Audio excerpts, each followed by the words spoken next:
అందరికీ నమస్కారం. రేపు 28, 29, 30వ తేదీల్లో గాంధీ సందేశ్ యాత్ర మా గ్రామం నీలకంఠాపురం నుంచి హిందూపురం వరకు పాదయాత్ర ద్వారా వెళ్తూ ఉన్నాను.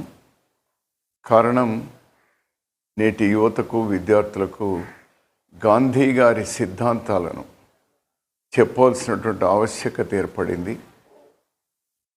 శాంతి, సామరస్యం, సోదరభావంతో మనమందరం కూడా ఒక్కటిగా ఉండాలి, మనమందరం కూడా ఒక్కటే భారతీయులమందరం అనేటువంటి మహాత్మా గాంధీ వేసినటువంటి స్ట్రాంగ్ ఫౌండేషన్ అటు స్వాతంత్రం ముందు కానీ స్వాతంత్రం తర్వాత కానీ దాన్ని కొనసాగించాల్సినటువంటి అవసరం ఉంది.